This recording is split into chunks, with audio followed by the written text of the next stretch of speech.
et on faisait passer la caisse, et on faisait ça. Et voilà, des actions quotidiennes comme ça. Et, et donc on faisait toutes sortes d'actions, des petites illégalités diffuses, tout ça. Et puis de plus en plus, on faisait des actions armées en appui aux luttes. Voilà. Et c'est ce qui nous a quand même poussé à une dérive. Poussé à une dérive, on peut discuter de la violence tant qu'on veut, à condition d'enlever tout adjectif juste, injuste, légitime, illégitime, pour le bien, pour le mal. Oh, la violence, c'est la violence, ça fait du mal, à tout le monde. Bon. Mais de plus en plus, on s'est mis là-dedans, et il faut dire ce qui est. Les brigades de rouge, avec les choix plus malins, les choix de l'homicide politique, ont poussé trop loin les bouchons. Parce que l'homicide politique, l'homicide en soi, les morts, quoi, c'est des morts, quoi. Et donc là, les soutiens de l'opinion publique qui étaient forts jusqu'à un certain moment, vis-à-vis de l'homicide politique, et notamment vis-à-vis de l'assassinat d'Aldo Moro qui était otage, là, la sympathie s'est effritée. C'est comme ça. Parce qu'il y a des limites. Bon.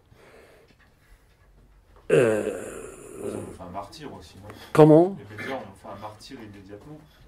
L'affaire Aldo Moro, moi je me rappelle, j'étais pas très jeune, mais ben oui. Ils en ont fait un martyr, quoi. Ça a été ben oui. allé partout. Le problème est que jusqu'à l'enlèvement d'Aldo Moro, d'accord, quand il a été enlevé, et même quand les brigadeurs ont enlevé Aldo Moro, ils ont tué 5 policiers qui faisaient d'escorte, d'accord, et bien là, moi, comme des ouvriers de chez Fiat, on ouvert le champagne, d'accord.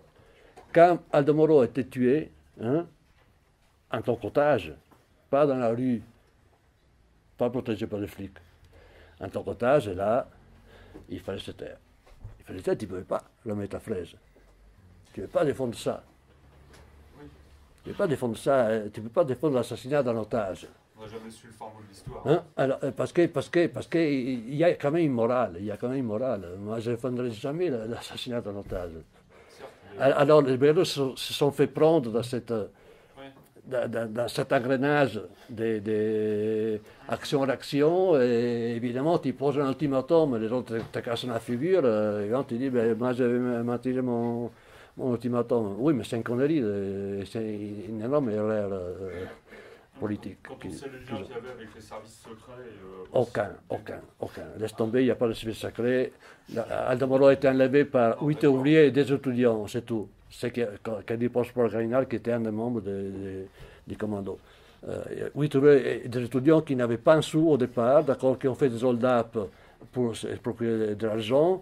Avec cet argent, ils ont pu organiser, etc. Donc, il n'y a pas de service secret. Tout ça, c'est bidon. Et ça, c'est insupportable, parce que moi, j'ai écrit ce bouquin-là, en particulier. Parce qu'encore aujourd'hui, en Italie, il y a le théorie du complot. D'accord, derrière, tout ça. C'est pas possible qu'il y avait des ouvriers, des étudiants qui ont fait ça.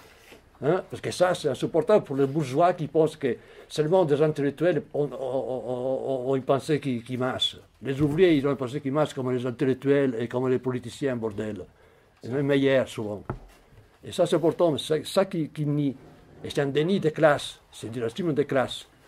Et ça, c'est insupportable. Et encore aujourd'hui, en Italie, qui était derrière conneries. Derrière le mouvement armé, c'était des gens qui s'organisaient, qui s'auto-organisaient, c'est tout, qui se sont donné les moyens. Ça ne va pas plus loin. J'ai jamais vu de service secret, rien. Les services secrets étaient pour l'État italien. Et les services secrets italiens et les services secrets américains ont joué contre nous. Oui, mais nous, on n'a jamais été manipulés par ces gens-là, mais ça ne va pas, non? Ça va pas, non? Quand il y avait des liens entre les groupes et des liens internationaux, il y a quand même eu une influence des salariés. Pas du tout, parce qu'en plus, on était très provinciaux. Aujourd'hui, je suis vraiment Ah, c'est mondialiste, j'ai voyagé, tout ça, je bouge. Mais à l'époque, on était vraiment provinciaux parce qu'on avait juste quelques liens avec des autonomes français, Gattari, et quelques Basques, et quelques Allemands, c'est tout, ça n'allait pas plus loin. Et les Brigades Rouges ont réussi à importer des armes de Palestine avec des groupes du Fatah, marxistes-léninistes.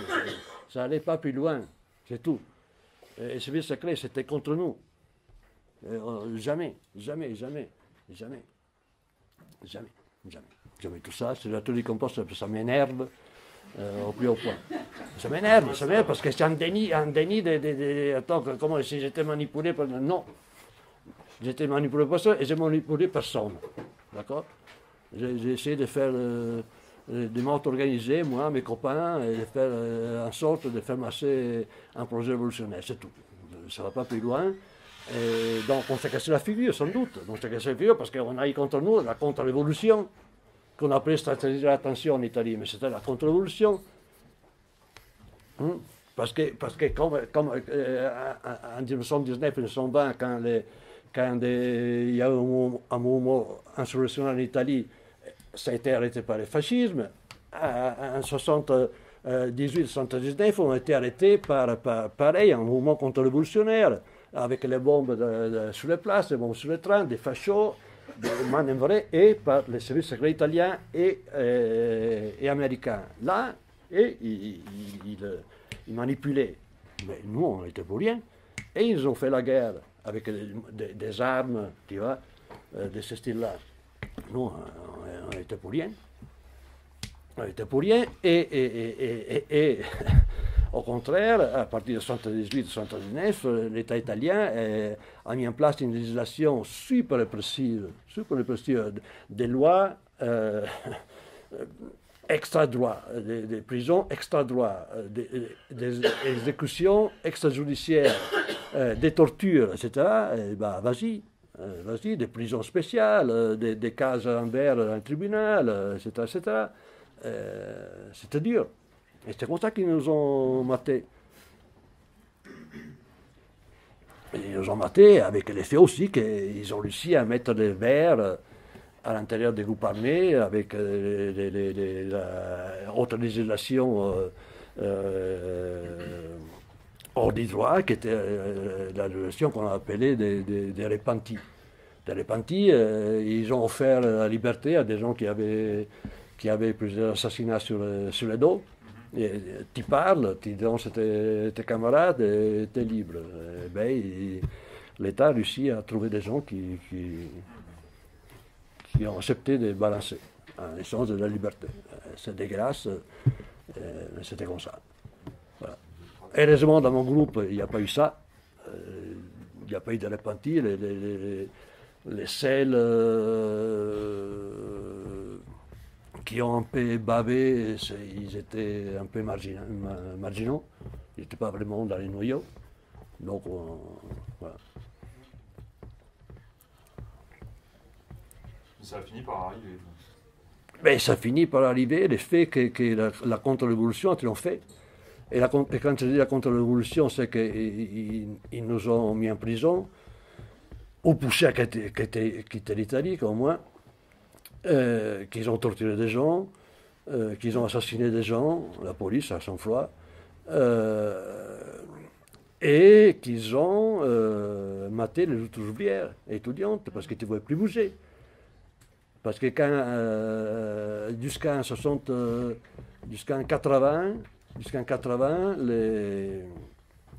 il y avait un tel pouvoir ouvrier en termes des usines, un tel contre-pouvoir, qui faisait en sorte que si les patrons licenciaient un ouvrier qui était syndicaliste, radical, etc., qui va à la tête de lutte, et bien les camarades, ils les ramenaient tous les jours à l'usine, en dépit des gardiens, tout ça, ils les faisaient entrer.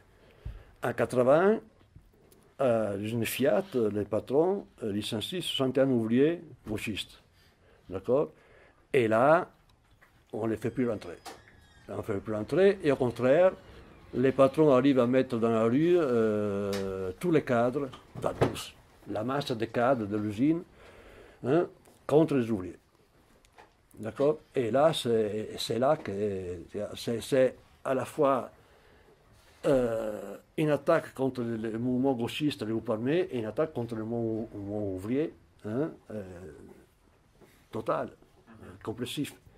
Tu vois, et c'est comme ça. Et depuis dans les années 80, c'est les années 80, les vraies années de plomb, d'une chape de plomb qui s'abat sur tout le monde. Hein. Aussi bien sur le groupe armé que sur le mouvement ouvrier, que sur le mouvement étudiant, sur le mouvement des quartiers, sur tout le monde. Là, c'est chape de plomb, silence, personne ne peut bouger, aucune possibilité de critique finalement. Hein. Et que ça dure encore aujourd'hui. Encore aujourd'hui, cette chape de plomb est là. Alors, elle s'est atténuée, elle a diminué dans son intensité. Mais elle est toujours là. Elle est toujours là parce qu'aujourd'hui, les héritiers de l'autonomie italienne, ça s'appelle les centres sociaux. Il y en a partout, dans n'importe quel bled, pas seulement Grenabie, dans n'importe quel bled de 3000 habitants, il y a un centre social en Italie aujourd'hui. Hein, qui font plein d'activités, des luttes écologistes, syndicales, défense des immigrés et autre chose. Mais que ça ne peut pas aller plus loin parce que s'il va plus loin, les moindres tags dans la rue en Italie maintenant, mais ça peut payer cher, quoi. Ça peut payer cher. C'est très compliqué. Les moindres initiatives, activités un peu radicales, juste limite de la légalité, ça peut être réprimé violemment. Et ça vient de là, depuis 30 ans, parce qu'il y a toujours, l'État italien depuis a toujours entretenu la peur du terrorisme, de l'insurgence, de toute critique radicale. Hein, il te dit, ah, voilà, le terrorisme va ressurgir. Hein, tu mets la peur, tu gouvernes, c'est toujours le même refrain. Mais ça marche malheureusement, ça marche. Et depuis 30 ans, ils gouvernent sous la peur. Les Italiens gouvernent sous la peur, en déniant toujours toute qualité, tout sens positif à ce qu'on avait fait pendant les années 70. Dans les années 70, en Italie aujourd'hui, à part les milliers gauchistes italiens aujourd'hui, la masse des Italiens aujourd'hui pense que c'était une époque horrible.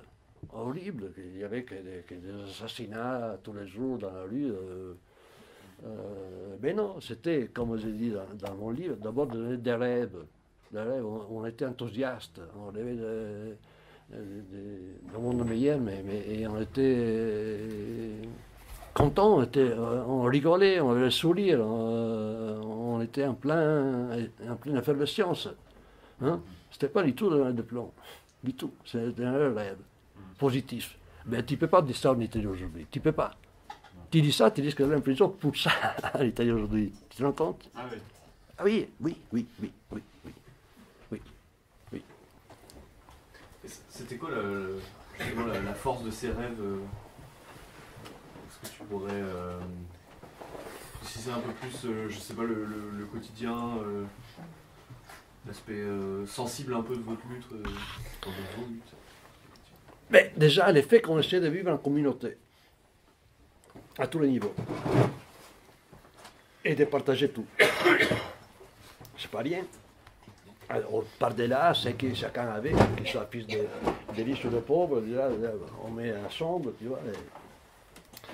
Et puis on fait ensemble, et puis il n'y a pas de hiérarchie, il n'y a pas de chefs, il n'y a pas d'exécutants, il n'y a pas de... Tu vois.